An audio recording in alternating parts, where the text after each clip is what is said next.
Well, I mean that wins the day. Habanera. That wins the day. I didn't even know this existed. Oh yeah? Thank you for that. Swedish Chef, Beaker, and Animal. I totally forgot Animal was in there as well. Oh, that was fucking amazing. This was one of those ones, so when they were coming back, they were doing the Muppet Show again. 14 years ago. And so these were one of the YouTube promos. I don't know if they appeared in the actual show. It's so good. But I fucking love the Muppets. Muppets are great. So when these promos started popping up, like first there was one, it was Stand By Me, sung by a rabbit, right? By a bunch of rabbits at night. And one of those big monsters was there.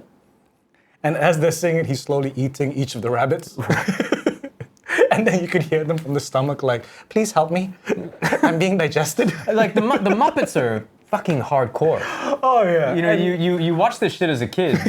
You don't realize how adult it is, and then like you rewatch the stuff as an adult, and it's like, oh my god. Because you got Sesame Street. That's what gets us into the Jim Henson world. But yeah. The Muppets were SNL with puppets. Yes. You know, Very much. It was not, for 3-4 o'clock on PBS. It was a bit sillier. But even like when I was a kid, like I would just sort of buy into the world and everything. Oh, yeah. So even like with Sesame Street, I didn't realize it was educational. Yeah. It didn't dawn on me that it was educational. When you're a kid, you don't think it's educational. I'm just like, hey, more Muppets. Yeah. Now that's a cool way to count. 1, 2, 3, 4, 5, 6, 7, 8, 9, 10, 11, 12. I didn't know that the count was teaching us to count. There you go. I was not a smart kid. And it was tricky because my favorite Muppets track of all time is actually Mana Mana. Mana Mana. But everybody knows Mana Mana. Mana Mana. It's such a good track. It's such a good. Especially the original one. Yeah. Where like he goes off and Kermit gets a phone call. Yeah. But this one has a special spot in my place because I love Beaker. Beaker's one of my favorites. Favorite characters. Yeah. And just having him screeching the high notes of this song. Yeah. No, it's great. I'm so happy you showed this to me because again, this is also something like you can't not smile. Yeah. The Muppets just do that. It's like. And just when you think you're used to it, Animal pops comes up. in. Animal comes in. Da da da da. And it's also like anytime anyone. It's also because especially like in British culture, it's not.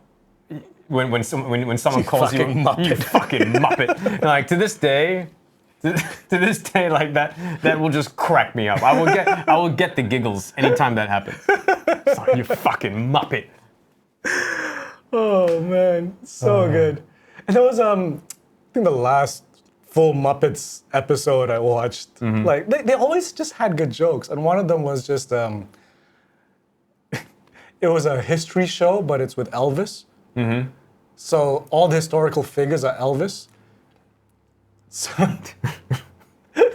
they had Benjamin Franklin as Elvis with George Washington, who's also Elvis. Have just discovered electricity. Oh, now we can play our electric guitars. And then it just went to, coming up next, Lawrence of Arabia. And Elvis just walks past and goes, damn, it's hot. Walks away. The writing was just different. Oh, this makes me want to go back and watch old Muppets. They keep trying to bring it back though, but it doesn't seem to. It's very hard. Because you can't go full R with the Muppets. It doesn't work. No, you can't. But it has to be this. And the thing is, like, they tried. Like, there was what was the name of that fucking Muppet show? It wasn't the Muppets, but it was like done in the same sort of style where it was like a hard R. What, the Peter Jackson one? No, not Meet the Feebles. This was done like Avenue Q?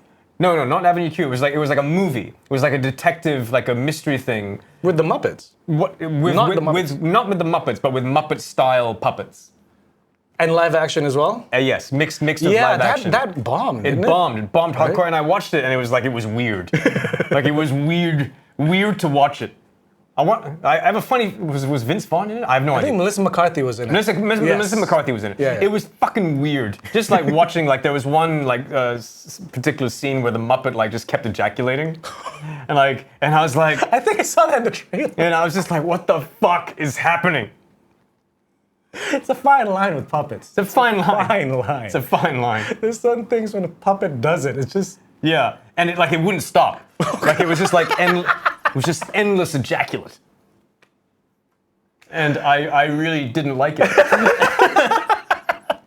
Understandably. I was just sort of like, this feels wrong on a fundamental level. And I'm no prude. Yeah.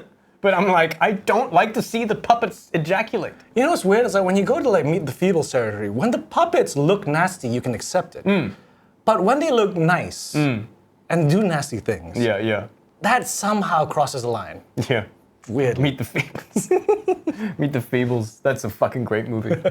I really, wish that fucking Peter Jackson would just gross again. Would go gross again. He needs to do a horror again. He does. He has a great way with horror. Yeah, he does. Oh man. So yes, next up, new. For me, there was only one choice. It had to be Eminem, Houdini.